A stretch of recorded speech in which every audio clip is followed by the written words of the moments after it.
And from what happened against the Maurice Hooker fight, I want to go back the fight before that one. Mm-hmm. Yeah, because you had one of the craziest rounds that I've ever seen in my life, Yeah. round number 6. And when I saw that round, it reminded me about if you ever watch Timothy Bradley versus Ruslan Provodnikov. Yeah, no, it was that type of round. I mean, that fight, the Arturo Gatti and Mickey Ward type of rounds. Uh, I mean, it was a crazy round. I still go like I haven't even gone back and look at the fight of Hooker. I haven't watched that fight, but I go back and see the fight with Zapavinha, and it was just a crazy fight. It was a crazy fight. I mean, I believe I'm a better fighter now, though. It would be a whole different story now. But no, I mean that was where I was at the moment, and I mean it was a great fight. And there's a reason why I'm bringing that up because when I saw that Timothy Bradley versus Ruslan fight, afterwards, Timothy Bradley being an analyst now, he was talking about how that fight took away some years Mm-hmm. from his life. Do you think that round took something away from you leading up to your next fight against Maurice Hooker? No, it wasn't that round or it wasn't that fight. It was that fight that it was so tough that like I've never in my life like what got me to where I was at was that I was working hard. I was in the gym, and so after that fight, I felt like my body needed some rest. You know, so I took 2 months off the boxing gym, and when I was resting, you know, in vacation with my family, hanging out, I get the call, hey, uh, you fighting Maurice Hooker for the 140 World Championship fight. You know, and never in my life have I taken 2 months off the boxing gym. Wow. You know, it just happened at the time. You know, I went back into the gym. I was a lot of weight over. I was overweight. You know, I had to get back into the rhythm. And just it wasn't enough time for me to get back into the 140 rhythm. I mean, it was crazy, but it was a learning experience. It was the best learning experience I could have ever gotten, and it just woke me up to, you know, never take that. I mean, you gotta freaking. This is. I mean, this sport is just takes everything away from you. You gotta be on top of it at all times, and I learned. I learned from that loss, and I can't wait to get back. I mean, fight by fight, it's gonna happen. Just fight by fight, people will see. I mean, myself. I mean, just I can already see the different fighter that I am. You know, with the different coach and the different things that I'm doing and what I learned from inside and outside of the ring. Right. You know. And that's one of the things that I noticed after the Maurice Hooker fight that you took basically a year off to your next fight. Yeah. What did you end up learning throughout that whole year experience? Yeah, people were like, no, he's. Well, I don't really care what people say, you know, but it's just like when you take a year off from boxing, you come back, it's not the same. I mean, those 2 months off that I took, came back and fought Maurice Hooker and I lost, you know, and that year, I wasn't off for a whole year. That whole year was just to come back better. I felt like I needed to work on my defense. I needed to work on my movement. I needed to work on so many things that I wasn't working with when I was with Abel. You know, Abel took me to a place and I learned so many things from Abel Sanchez. You know, I'm not gonna say that you know, but I'm not that type of fighter, you know. And it took me 2 years to learn that I'm not. I have a lot more movement. I mean, there's a lot more to boxing than just going forward and, you know, and knocking the other guy out. Which, I mean, it worked for 5 fights. I was knocking guys out like that. But just, I mean, there's a lot more to boxing than just that, you know. And it took that loss for me to see that. It woke me up, and here we are again on the road to get back to the top of the 140 division. And it's interesting because when you had that loss towards the end of that month of December, you had one of the Charlos, Yeah. lost his first fight, Yeah. and his old record went off, and then that was the whole trend of 2019. You Yeah, had Mikey yeah, Garcia, taking the L. you had And Regas. that's my thing. That's my thing. I wanna, you know, that loss. I wanna, like, I wanna make my comeback as one of the biggest comebacks in boxing history. You know, that's my thing. That's my mentality right now. I'm coming back, and you know, I want to make the biggest comeback ever. To, you know, to say people to say, hey, you know what, he lost, he came back better than ever, and and that's what we're on right now. That's on the road we're on. So yeah, I mean we've been working a lot with the new team. Feel like my defense has gotten a lot better. My movement, my just everything. I can't wait to go in there and perform on April 26th. April 25th. I'm sorry, April 25th in Las Vegas. Yeah, I'll make sure I April put it. 25th in Las Vegas. During that I'll one mention. 1 year of basically of just resting, was there a certain period of time during the third month of resting that somebody where Tom Brady said, hey, would you like to fight right now already, or was you know what, I'm gonna take my time, just wait till the moment comes when I'm physically, mentally No, ready? the opportunity to fight was there. I mean, I can Yeah. fight. I can just make a call and fight whenever I want.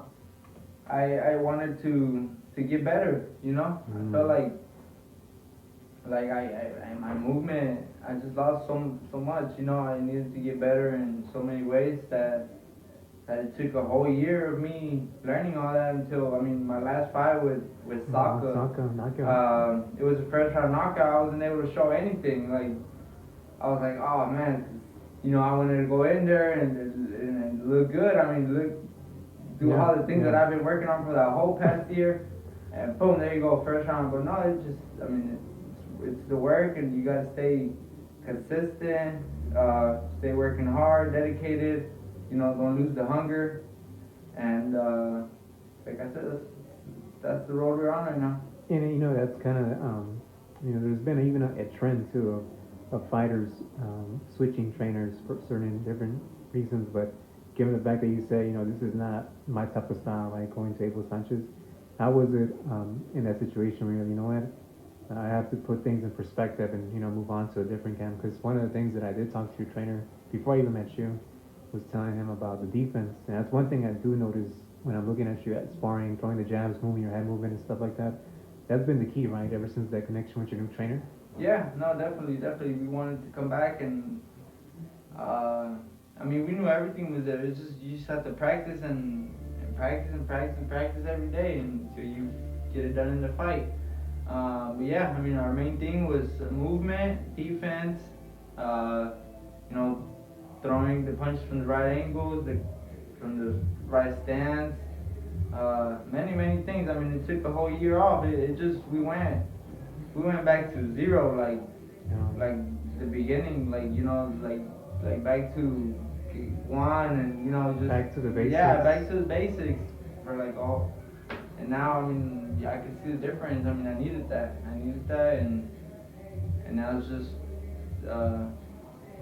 show it in each fight, show the progress and the work that we have been putting in. What's interesting is the fact that this gym itself, Churchill, has Rigas, and then you have other fighters like Austin Ammo. But what's interesting is the fact that the fight that you lost was against Maurice Hooker, and now you have Rigas, Progress fighting Maurice Hooker. Like, how do you feel about that? Like, gonna chop it up with Rigas? Like, this is what I saw in the fight. I haven't talked to Regis about that. I just saw him today and we talked about the Yeah, fight. I saw We him were and like, talked is to the him fight about done? He's like, yeah, the fight got done. So I told him I was like, go and retire him before I get my chance again. So that's the words he said right now. Yeah. There'll be times where we talk about Yeah. things that I feel like he can do in the fight. And I will tell him, hey, I felt like this, you could do this. You could, if he wants to use it or not. But I did tell him to retire him before I retire him because that's my plan. I want to come back and I want my rematch. I want to become the 140. I want to become a world champion at 140 pounds for sure. But I want my rematch. That's like I'm never gonna be like content with myself until I get that rematch.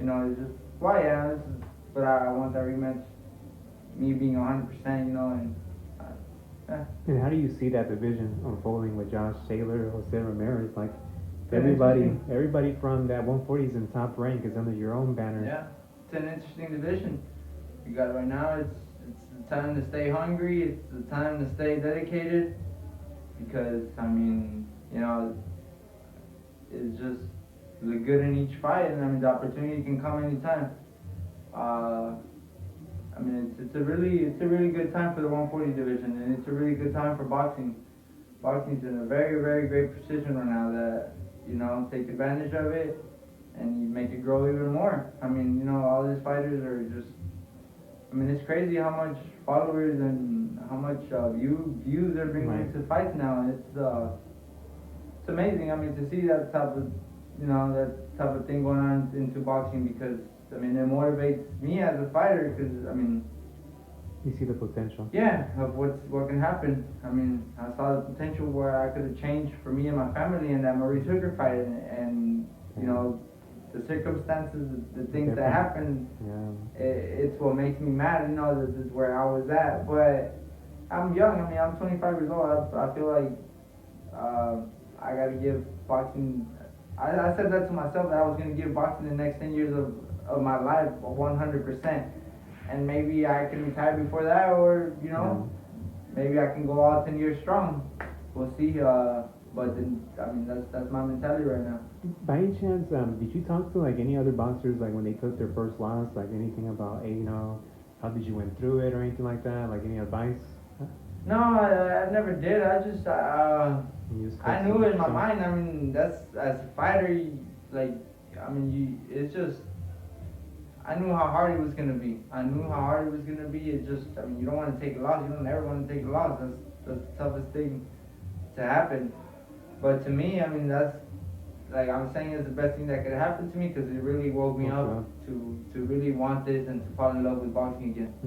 So you know, maybe I needed that. And hey, And this year, do you have a fight coming up in April? What's the expectations coming up for this year? we got eyes. All eyes set on April 25th.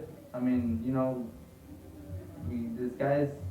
It's a fight. It's another fighter that's trying to take everything away from me. So right now I'm focused on him.